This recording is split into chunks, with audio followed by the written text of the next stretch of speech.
This lecture is brought to you by CNCB Academy of Science and Technology. Visit us at cncbacademy.com. This is the third part of the lecture Classical Mechanics for Ph.D. entrance exams. I'm Ph.D. from the Department of Physics. So let's start with the first problem. So this is our first problem. The spaceship S moves away from Earth E with a relativistic speed v and fires a shuttlecraft C in the forward direction at speed v relative to S. So the pilot of the shuttlecraft launches a probe in the forward direction at speed v with respect to the craft. Show that the speed of the probe with respect to the earth is, this is the expression, v times 3 plus v square by c square plus divided by 1 plus 3 v square by c square. It's not difficult. So S means spaceship, E means earth, and C means craft, and then here P means probe. So what we have to find out is velocity of the probe with respect to the earth. And then, so what we have to do, we have to use Einstein's addition formula. So that tells us this is velocity of P with respect to C, that is craft, plus velocity of craft with respect to earth, divided by 1 plus BCS plus BAC by C square.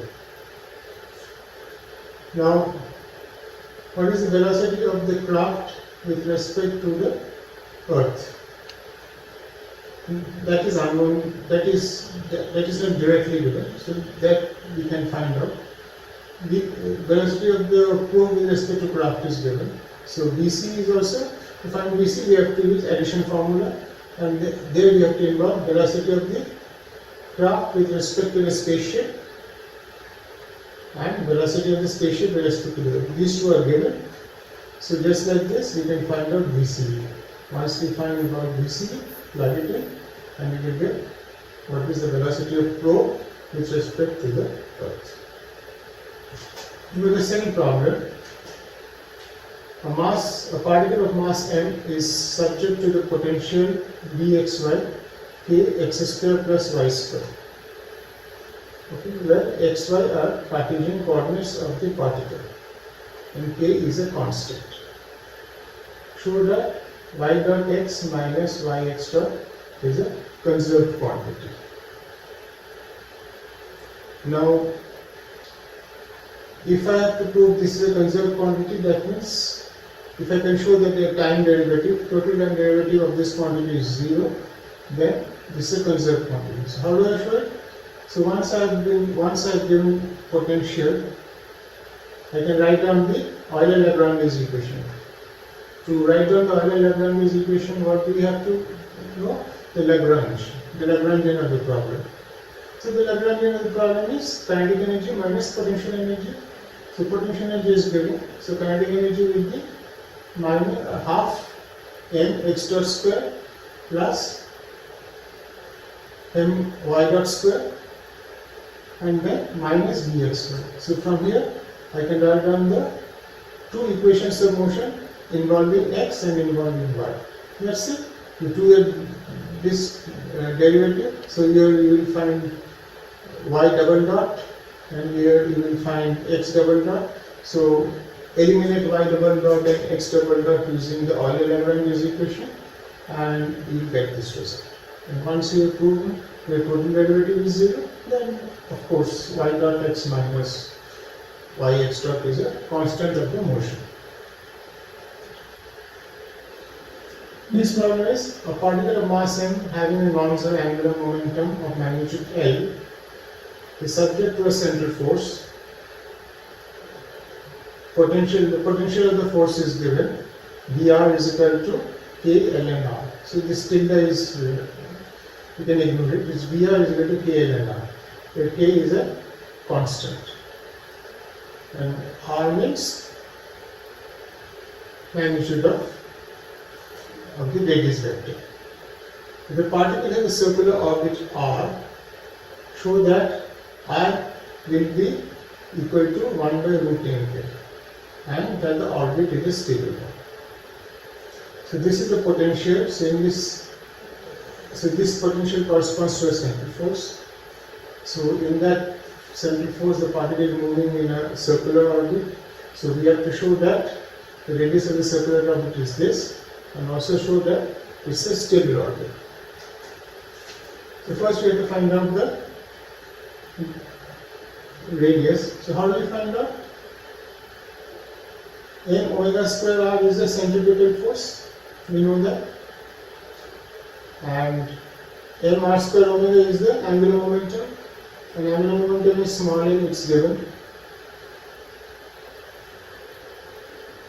And what is the force corresponding to this potential? It is minus dV/dr.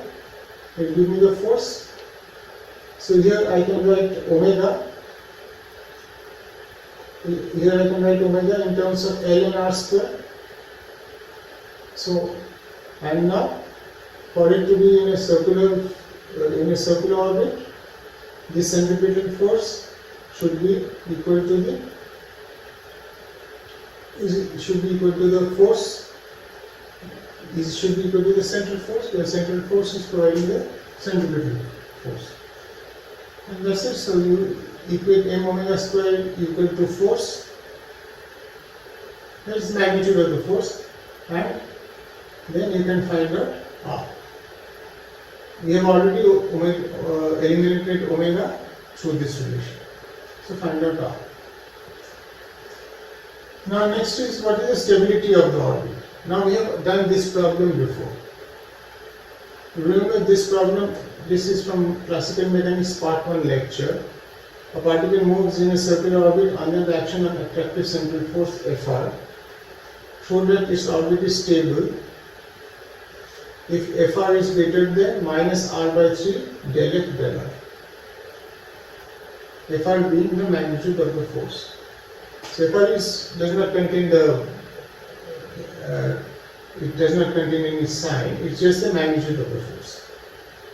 So if this condition is satisfied, then the orbit is stable. So exactly you have to apply this.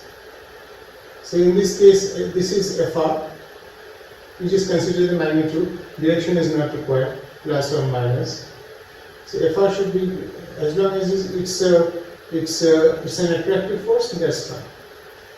So we assume that it's an attractive force. So this Fr should be greater than this.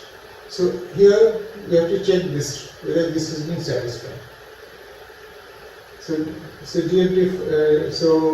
let's do it. And what is R here? R is nothing but this quantity here. Small r is this quantity. So you have to find everything dr at the value of this r. And then you have to check whether this inequality is satisfied. If this inequality is satisfied, then the orbit is stable. If you have any doubt, go to the first part and check out this problem. We have discussed this problem before. And then things will be clear to you. The next problem, a solid sphere and a solid cylinder both having the same mass start rolling down without slipping from rest from the same height along an incline. Show that the sphere will reach the bottom faster. So this is so we have a sphere and we have a cylinder, and they are rolling around this incline without slipping. So we have to show that the sphere is reaching it faster. So the reaching it faster means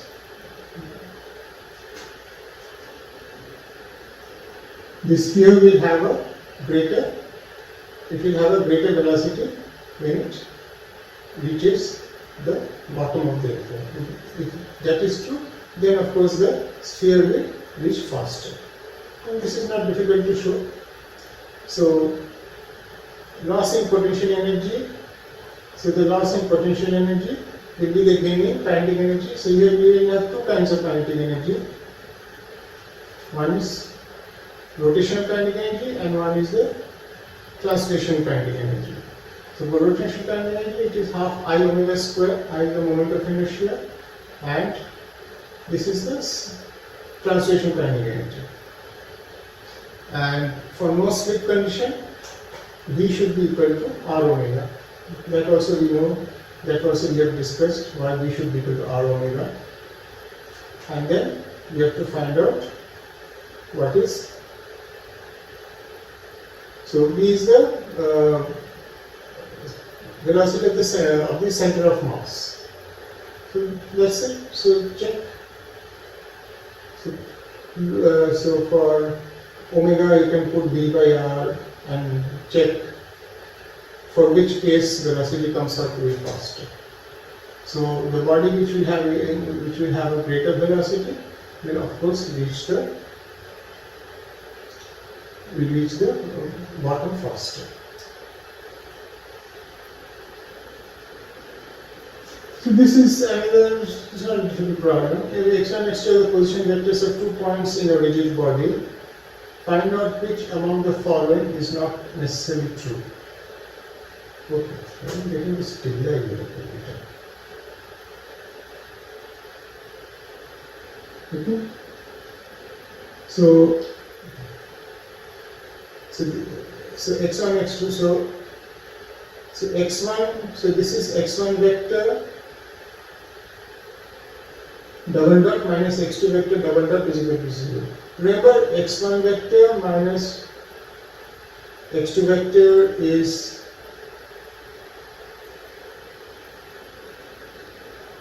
so you have to find out. So you try out yourself which is not necessarily true.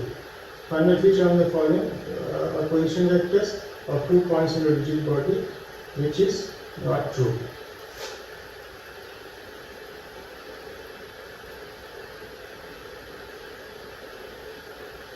This I want to discuss.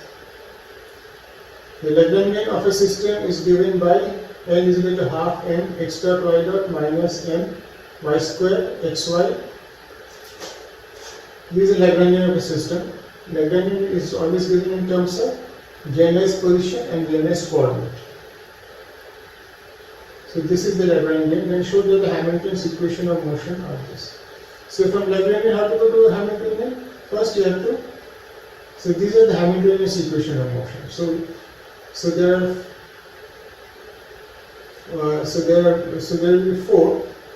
So there are 2 coordinates x and y. So we have to find x dot, we have to find y dot. Then we have to find px dot, which is the conjugate. Px is the momentum conjugate to x, and py is the momentum conjugate to y. And what do we have? So how do we find it? So we have to find these relations. First we have to define the canonical momentum conjugate to x, which is px. So that is del n del x dot. Right? Del n del x dot is the. So from here you can find, so we have to define px and we have to define py. So this is definition of px and py. So now we can define, so now we can express x dot in terms of px and x from this relation. Similarly here we can express y dot in terms of py and y. So the idea is you have to eliminate x dot in favor of px and you have to eliminate y dot in favor of py. So that is how it's done. So because Hamiltonian is a function of only conjugate momenta and the generalized coordinates, while Lagrangian is a function of generalized coordinates and generalized velocities. So these have to be eliminated. So these are eliminated through this relation. So Hamiltonian is px x dot plus py y dot minus a. right? So that's it. So instead of x dot, whatever relation you find here, substitute. Instead of y dot, whatever the relation you get from here, substitute. And n is a function of x, y, x dot, y dot. There also substitute x dot and y dot. So once you have that, you have the Hamiltonian of the system. Once you have the Hamiltonian, then use the Hamilton's equation of motion. Hamilton's equation of motion will contain, there are 4 in number here. So x dot will be del h del px, and px dot will be minus del h del x. Similarly, y dot will be del h del py, and py dot will be minus del h del y. So that's how we get these relations. X dot, px dot, y dot, py dot. Once you find the Hamiltonian, it's straightforward. And Hamiltonian is also straightforward. We go to the next problem. Two equal masses A and B are connected to a fixed support at the origin. The two springs of springs constant K and unstretched length L. They are also connected to each other by another spring of spring constant K prime of unstretched length root 2L. The equilibrium position with all the springs unstretched is shown in the figure. A is constrained to move along in the x direction and B is constrained to move only in the y direction. They show that the frequencies of the modes of small oscillation of the system are given by omega 1 is root k by m and omega 2 is equal to root k plus k prime by m. And this is the picture. So there are two masses, equal masses m, I think they are equal here. So they are connected, so the origin is fixed, they are connected to the origin with this spring of spring constant K, and here this mass is connected to spring constant K, and again they are connected to a spring constant K prime. And there is no stretching, everything is relaxed. This distance is L, this distance is L, and this distance is root 2L. This obvious value should be root 2L. Now this system is slightly disturbed from its equilibrium position, and we have to show that the frequency of small oscillations, the modes of oscillation have a frequency this and this. This will be the frequencies that will be excited in the system. And one thing is, this block can only move in y direction, and this block can only move in x direction. So how do we do it? So x is the unstretched length. So I am using notation now. X is the unstretched length along x, and y is the unstretched length along y of the spring. And it's given x is equal to L, y is equal to L. So what do we have? Root x square plus y square is equal to root 2L, standard Pythagorean theorem. Now there is the extension of delta x along x. So this is x. So if there is if this is extension of from equilibrium position of this, there is an extension delta x along x, and there will be an extension delta y along y. Delta y extension along y, and delta d along extension along AB. That is, this length will not remain the same. This will also get extended. So let that extend to delta d. Then, if it's small, if all this delta x and delta y are small, then I can write this delta d also is equal to, this is what? This is the length of this one after extension. After extension, this is the Pythagorean theorem. X plus delta x whole square plus y plus delta y whole square root. This is the current length. and this was the length when it was in equilibrium condition, minus root x square plus y square. So what is delta D? So remember, so you can just expand it, right? You can just open the brackets, you can complete the square. Okay, so x square plus 2y delta x plus delta x square plus, and now you take x square plus y square common, capital X square plus capital Y square common. As a factor you take it out. Okay, so as a factor here you will have root of x square plus y square, and inside we will have 1 plus some small quantity which will have delta x and delta x square and delta y square to the power half, and do an expansion of this. So 1 plus some small quantity to the power half.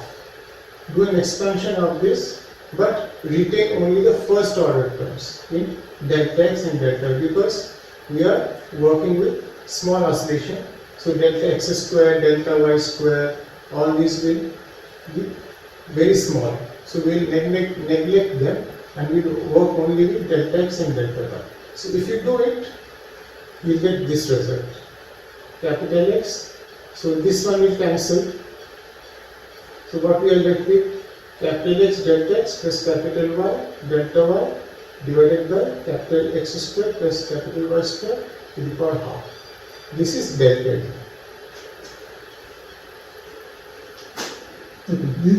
This calculation you have to complete yourself. I've told you how to do it. It's not difficult. Like 1 plus small quantity to the power half. How do you expand it? If you don't know, look up a book. So now we have to find the restoring force. So restoring force along y direction will be minus k delta y minus k prime delta d cos pi by 4. Is it not? This is pi by 4. Pi by 4 remains almost unchanged, right? Since these are small oscillations. So this spring will give a restoring force, and because of the extension of this spring, there will be a restoring force which will be along this direction. That's why cos pi by 4. And that is given by k prime delta t cos pi by 4. Similarly, restoring force along x direction will be minus k delta x. So here minus k delta x, and here this one will also be, since this spring has been extended, this should also be giving a restoring force in this direction. That's why this pi by 4 is there. K prime delta d cos pi by 4. So what do we have? So we can write down the equation of motion. So m into delta x double dot. Okay, so force is equal to minus k delta x. So this is the inertial term. Just writing down Newton's law. Is equal to minus k delta x. This is due to the spring along x axis, and this is minus k prime by 2 delta x plus delta y. Okay. K prime.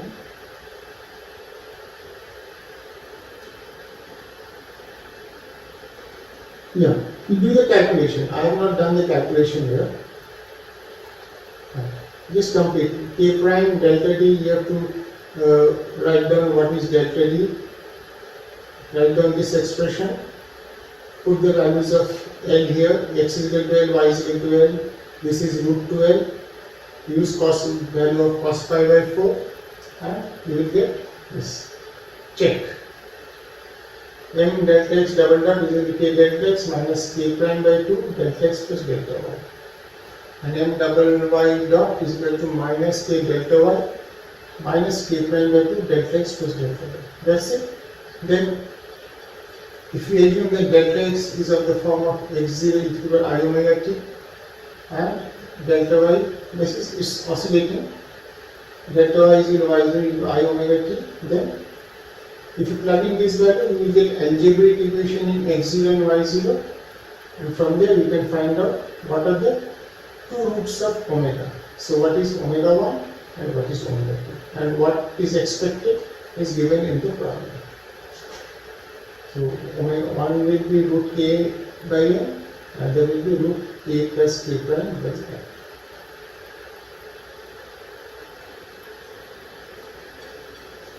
We have got another problem. So an aircraft flies over the North Pole at a constant speed of 900 kilometers per hour. A small bob is hanging freely from the ceiling of the aircraft. Show that the angle in microradian it makes with the radial direction of the Earth is 3708 microradian. So what is this problem? This is a problem. So the Earth has a North Pole. So an aircraft is over the North Pole and it is flying over it with a speed of 900 kilometers per hour. So why should this bob get deflected? Bob will get deflected because of the Coriolis force. Right? So when we see it will get deflected because of the Coriolis force. So this Coriolis force is 2 omega cross v. You know that? But on the surface of the at the North Pole, the direction of omega is say along z direction, and the velocity is perpendicular to the direction of the angular frequency. So the Earth is spinning. Since the Earth is spinning, say about an axis which passes to the North Pole, so this direction of omega will be along that axis, say which is z direction. So v is tangent to this sphere. So omega and v will be perpendicular to each other. So what will happen? So this is a Coriolis force which is like a pseudo force. This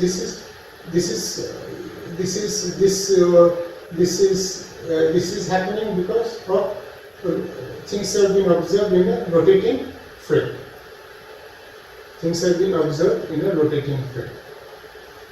So what is this? So this is my bob. So this is the tension T in the string. So it will have two components, T sin theta and T cos theta. So this T sin theta component will neutralize so this is static. So T sin theta component will neutralize the Coriolis force, and T cos theta will neutralize the gravitational force. That's how we determine theta. So find out theta from here. It's very simple. And remember, theta is very small. So just find out. So what is theta? Whatever the value you get, you give your answer in microradian. Okay. So show that the angle it makes with the radial direction of Earth is 3708. Correct. So this is due to Coriolis force. So the bob will not be straight, it will be deflected slightly in one direction. So it's omega cross v. So omega direction is known, v direction is known. The deflection will be perpendicular to the plane containing omega and v. From this also gives you the direction.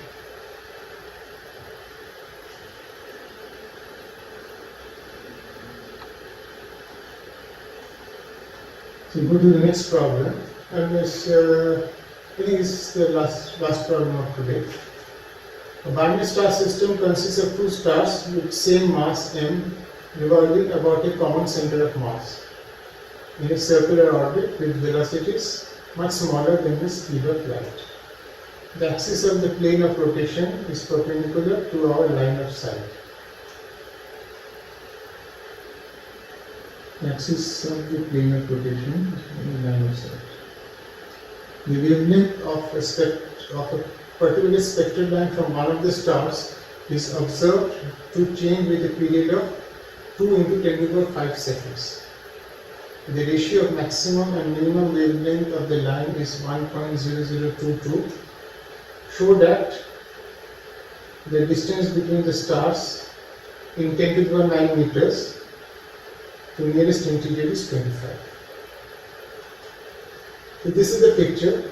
So we have, so there is a star here. Okay, so this is a binary star, means there are two stars of same. So one star will, see, if one star is here, other star will be diametrically opposite, and they are rotating in a circle. So we will just concentrate on one of those stars whose spectral line we are interested in. So this is my observer, and this is my axis is like this. The axis of the rotation is like this. My observer is in this direction. So we are in here somewhere. So what we are seeing, so it's given that the wavelength of a particular spectral line of one of the stars is observed with a period of 2 into 10 to the power 5 seconds. That means the period of rotation is 2 into 10 to the power 5 seconds. And the ratio of the maximum and minimum wavelength of the line is 1.0022. Means when that star is here, so the observer will observe the maximum frequency. And when the star is here, that is, it is moving in this direction, receding away from the observer will see the lowest frequency. So this corresponds to position of maximum frequency, and this corresponds to the position of lowest frequency of the spectral wavelength. So now it's simple. So f prime max, that is the maximum frequency, is 1 plus omega r. Omega r is this velocity. This velocity is omega r. R is the radius by c, and f prime minimum, the minimum frequency. This is a Doppler shift problem. Is 1 minus omega r by c. So here the frequency will be more than f. Here the frequency will be less than f. And in general, what is the relation between frequency and lambda? This is the relation between frequency and lambda. So in the problem it's given lambda max by lambda min is equal to k, which is equal to 1.0022. Then you can easily show from here. Okay, so lambda max by lambda min or f max by f min. Omega is given in the problem. So time period is given in the problem. So time period omega is, so t is equal to 2 pi by omega, or omega is equal to 2 pi by t. That's it. So use these two relations and find out what is the expression for r. So I have written r in terms of, I have used notation. So I have written r in terms of what is given in the problem, k and c is given, and the time period is given. That's it. You plug in the values and you will get the radius r. So the distance between the stars will be twice r. So you find out yourself. Check whether you get this relation or not. Okay. So